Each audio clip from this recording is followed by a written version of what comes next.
O conhecimento científico está presente em todas as situações do nosso cotidiano. Ele pode ser aplicado enquanto a gente dorme, assim que a gente acorda, enquanto a gente anda, enquanto a gente trabalha, enquanto a gente se alimenta. A gente vai aproveitar essa cozinha para analisar um pouco como a química pode ser utilizada para explicar as coisas que acontecem. Eu posso misturar água com sal. Se a gente misturar bem, o sal, como se ele desaparecesse aqui na água, né? Então, nesse caso, eu tenho uma mistura que a gente chama de mistura homogênea. Eu não consigo distinguir as partes que a compõem. Aqui tem água e tem sal, mas eu não consigo perceber a diferença. Por outro lado, se eu misturar água com óleo, a gente vai poder perceber a diferença entre elas, né? Ele já faz umas bolhas e vai separando da água. Eu posso mexer aqui com a colher, mas não adianta, né? Eles ficam separados. Isso daqui é o que a gente chama de uma mistura heterogênea. Essas misturas podem aparecer naturalmente, né? Como a gente tem, por exemplo, na água do mar. Tem água, tem sal, tem iodo. Na cozinha a gente tem vários exemplos, né? O aço que compõe os talheres, o plástico que compõe aqui o apoio da faca, o apoio da panela, a massa do macarrão. Tudo isso são misturas artificiais. Tem várias maneiras de separar as misturas e provavelmente você já fez muitas vezes isso em casa sem perceber. Quer ver?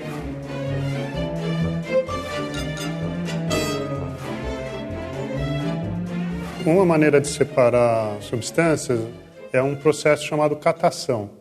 Esse processo ele também é bastante utilizado em casa. Quando a gente vai fazer aquele feijãozinho, por exemplo, é muito comum a gente ir separando ali os feijões que não estão tão bons daqueles que estão bons e a gente então vai usar para fazer o almoço. Outro processo de separação de mistura a gente chama de decantação. Ele é muito utilizado também em estações de tratamento de água, né, para melhorar a qualidade da água. Esse processo também ele pode ser exemplificado aqui na fritura do ovo. A decantação em si consiste na separação de materiais que têm densidade diferente. Então, no caso do ovo, enquanto a gente deixa aí o ovo fritando, o ovo frito ele vai ter uma densidade menor do que a do óleo na qual ele está sendo preparado. Dessa maneira, ele flutua no óleo. E uma vez que ele está flutuando, é fácil a gente separá-lo. Aqui, no caso, já dá para reparar, quando o ovo vai ficando pronto, ele pode navegar livremente aqui sobre o óleo. Agora que já esfriou, acho que dá para a gente experimentar esse ovo, né?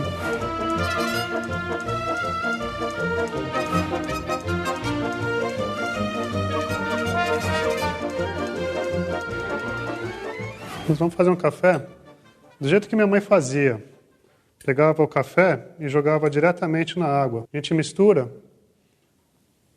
o sólido no líquido e deixa a água ferver. Agora que já está pronto, precisamos dar um jeito de separar o pó do café do líquido, né? Para isso a gente vai usar um processo chamado filtração. A gente passa essa mistura no filtro. Nesse processo, a gente pode perceber que eu estou conseguindo separar o pó de café que está ficando aqui dentro do café líquido que está sendo aprisionado aqui na cafeteira. Esse processo de filtração ele tem várias aplicações. O carro mesmo, né, tem o filtro do óleo, o corpo humano, né, tem uns órgãos especializados em fazer a filtragem do sangue. É um processo que acontece bastante, tanto na natureza, em fenômenos naturais, como em fenômenos artificiais.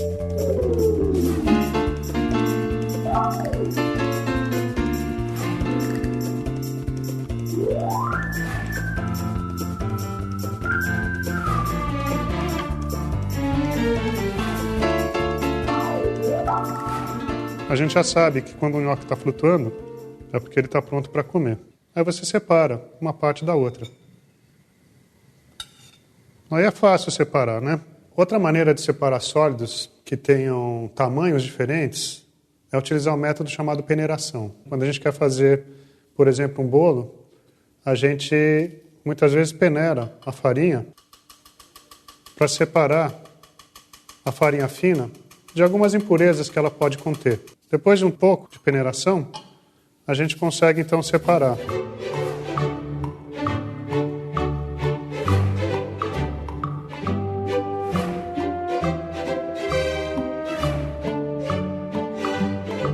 A matéria ela tem uma série de propriedades, né? Massa, volume, densidade, compressibilidade, elasticidade, entre outras. A massa dá informação para a gente relativa à quantidade de matéria que tem num corpo, né?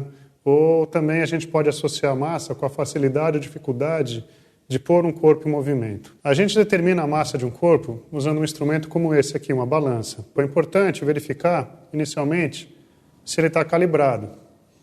Depois, a gente vai lá e determina a massa do corpo, né? No caso aqui desse papai, a gente pode ver que ele tem aproximadamente 400 gramas de massa. Não são só os sólidos que têm massa, né? Os líquidos também têm. O copo, que é de vidro, ele tem uma determinada massa. Está ali aproximadamente 200 gramas. Eu posso encher esse copo com determinado líquido e aí eu vou determinar a massa do líquido. Veja que à medida que vai aumentando a quantidade de líquido no copo, a massa também vai aumentando. Agora eu tenho aqui quase 600 gramas. A massa é uma propriedade universal. Se eu levar esse mamão para a Lua, por exemplo, ele vai continuar com esse mesmo formato e com a mesma massa. O peso dele vai diminuir, apesar dele ter a mesma massa. Não adianta você pensar em mudar para a Lua e achar que emagreceu. Apesar da balança mostrar um peso menor, a sua massa vai continuar a mesma. Além de indicar a quantidade de matéria de um corpo, a massa também dá informações sobre a facilidade ou a dificuldade de movimentá-lo, como no caso desses livros. Vou deixar isso mais claro. Se a massa do corpo é muito grande, como por exemplo dessa mesa, eu preciso de muita força para movimentá-lo. Por outro lado, se a massa é pequena, como a dessa cadeira, é fácil movimentá-la de um lugar para o outro.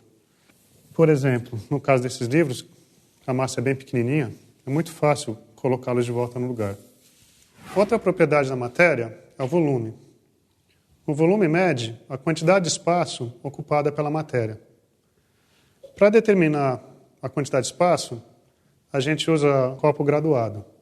O volume, que é uma medida de espaço, pode ser feito em metros cúbicos, pode ser feito em litros.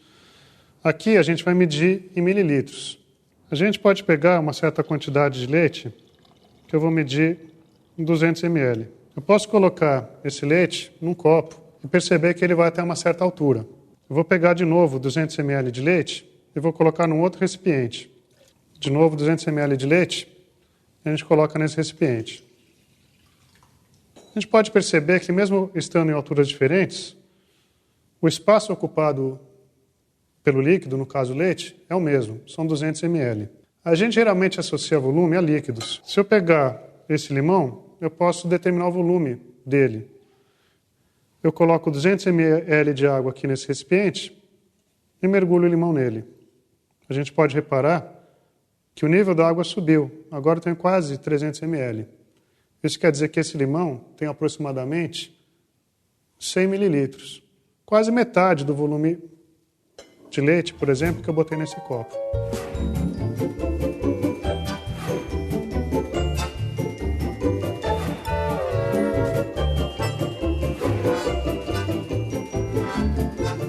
Outra propriedade dos materiais é a compressibilidade, que é a propriedade que alguns materiais têm de diminuir o seu volume sob a ação de uma força externa.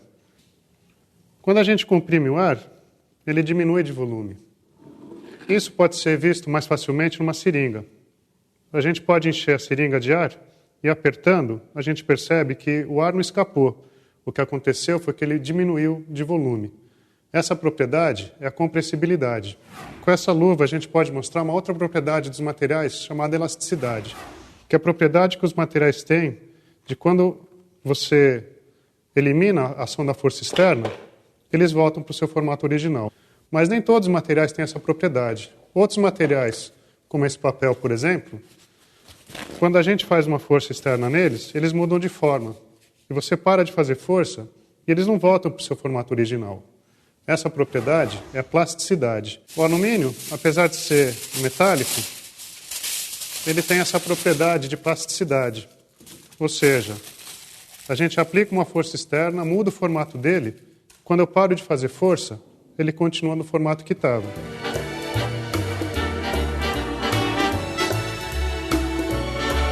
Eu posso pegar algum material e dividindo ele em pedaços bem pequenininhos, e ele não perde as suas características. Se eu pegar esse sal grosso aqui, por exemplo, eu posso dividir em pedaços bem pequenos. De qualquer maneira, ele não perde essa propriedade. Continua sendo sal. As propriedades específicas podem ser propriedades químicas, né? Como a acidez, que a gente observa facilmente no limão, no abacaxi, laranja, né? Nas frutas ácidas em geral. Outra propriedade química também é a solubilidade, que a gente já observou. Eu posso misturar o sal na água. E o sal é solúvel na água, né? A gente observa que ele se mistura. Além dessas, a matéria também tem outras propriedades específicas, que são as propriedades físicas. A gente pode observar facilmente que o óleo ele é menos denso do que a água. Então, cada material tem a sua própria densidade. O ponto de fusão, o ponto de ebulição, que são propriedades térmicas da matéria. Além disso, tem as propriedades ópticas também, como a transparência, né? A gente pode observar a água é um material transparente, já o aço é opaco. Essas propriedades específicas podem ser utilizadas para identificar diferentes tipos de materiais.